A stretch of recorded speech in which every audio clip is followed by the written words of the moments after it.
Hey, what's going on, guys? The Horror Man back with the next review of the Terror in the Isles challenge.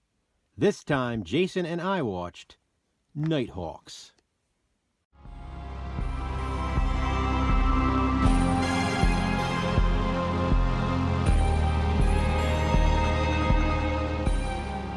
There is no security. Nighthawks is a 1981 horror film starring Sylvester Stallone and Rutger Hauer. It also stars Lando Calrissian himself, Billy D. Williams. Sly and Billy D. play undercover cops, Deke De Silva and Matthew Fox, respectively.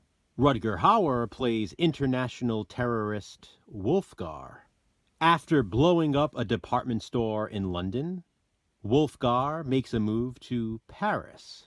He loves media coverage, and his goal is to basically look untouchable. But when he kills an associate, he doesn't realize the man had a photo of him in his pocket. He was delivering Wolfgar's passport so he could head to the United States. Now that authorities have a picture of Wolfgar, he has no choice but to change his identity. Literally. He has plastic surgery to change his face. Meanwhile, De Silva and Fox are transferred to terrorism. With the anticipation of Wolfgar arriving in New York City, they train to get in the mind of the terrorist. They learn all about him, what he likes and what he does.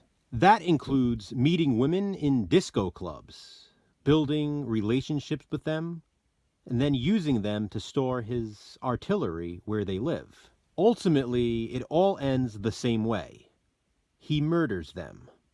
Upon his arrival in New York City, Wolfgar makes his presence known by setting off a bomb. De Silva and Fox quickly realize they are up against their deadliest foe yet. Wolfgar is trigger happy, and he's not afraid of getting caught. Of course, it's difficult to catch someone you can't identify. Can De Silva and Fox stop Wolfgar before more New Yorkers suffer the same fate as his previous victims? Or will the renowned terrorist continue to do what he does best? Terrorize. As a terrorist in Nighthawks, Rutger Hauer is terrifying. He's masterful in this role. It's like he was meant to play this type of villain. Of course, the same could be said for Stallone. How many great cop characters has he portrayed? Hauer is perfect as a villain, and Stallone is perfect as a hero. I love how completely unhinged Billy D. Williams is as Matthew Fox in this. He's psychotic in his own way, and it's hilarious. Lindsay Wagner, known most famously as the Bionic Woman, plays Deke De Silva's ex-wife. And maniac Joe Spinell has a role as a tough-talking cop. I always love a good New York City setting. It's just gritty and raw. I also like that we get to see London and Paris at the start of the film. The Skytram scene is very memorable, as is the ending of Nighthawks.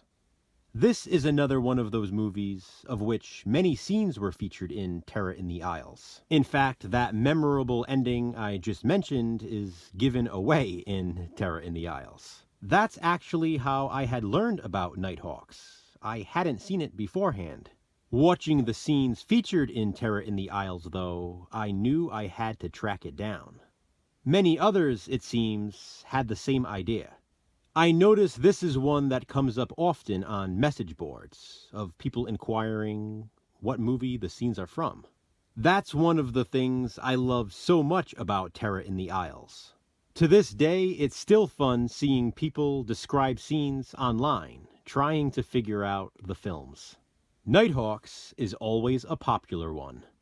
This movie is awesome, and I highly recommend checking it out if you haven't already. I also recommend another Stallone film, Cobra. Cobra is a 1986 horror film that also features Stallone as a cop. This one, though, is ultimately a slasher, and the main villain is literally called the Night Slasher. Cobra would make an awesome double feature with Nighthawks. Have you seen it? If so, what do you think of it? Comment below and let me know. And please be sure to check out Jason's review. There is security in knowing we'll be back soon with another review for the Terror in the Isles Challenge. Until then, thanks for watching, guys. Hit that thumbs up and be kind. Subscribe.